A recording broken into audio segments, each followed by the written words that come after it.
Hello, nice to meet you. My name is Renato. I'm talking from Brazil. Hello. Hello. Congratulations on the film. I want to ask, since the film has this metalinguistic aspect to the plot, I'd like to know how much of yourselves you see in your characters, or did you put something of yourselves into them? I mean, you can see the similarities, but I don't know. As an actor, I'm not really someone who consciously draws from personal experiences. I do believe you have to create the character, and you don't necessarily have to have experienced something to play it. That's how I feel.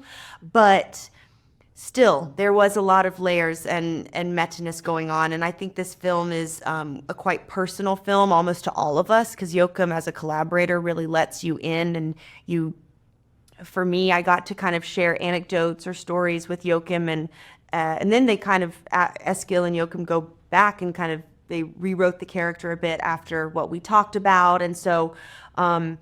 And personal discoveries happen that you don't expect. You start thinking about things on set or mid-scene, maybe about your family or about these memories that kind of overwhelm you. Not things that you maybe try to push down, but they are there, if that makes sense. Yeah. And you, Stellan? Well, as you said, I mean, we're actors, which means that we use ourselves as material. We use our feelings, but the proportions of the feelings and everything is different than the character is. And we don't necessarily, at least I don't, put personal experience in on a superficial level. But of course, there are big differences between me and the character Gustav. We're not even from the same generation, obviously, even if we're the same age. But things pop up, and you try to deal with your children, as I do in this film, and your own children pop up as memories. And I have a much better relationship than Gustav has with his children. I have with my children, but there's still I've not been a perfect father. Of course not. Nobody's perfect. Sure. And you both have experiences in more intense dramatic films like this one, as well as in blockbusters. What is the main challenge for you in navigating these different types of productions? I don't think it's the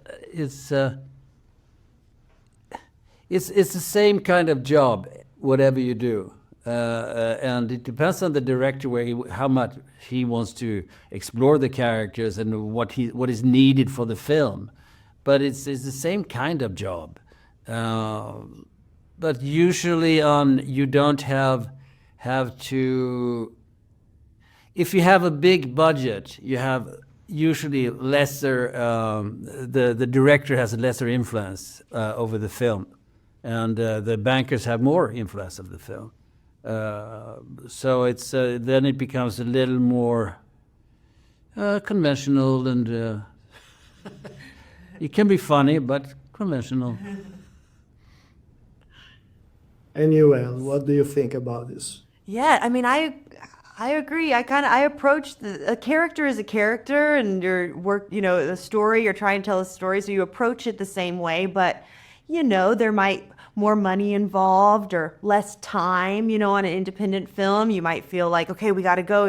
So there's a different feeling for different scales of productions. But if you have a great director who can kind of focus on the job at hand, then it's a similar experience. It's not, a good experience is a good experience, but.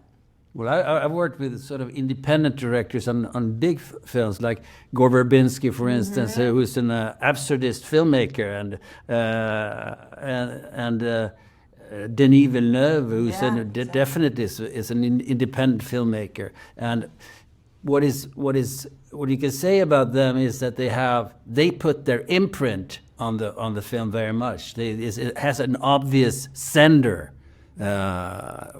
subject behind it. Yeah, it doesn't feel like the studio's taking control. Yeah.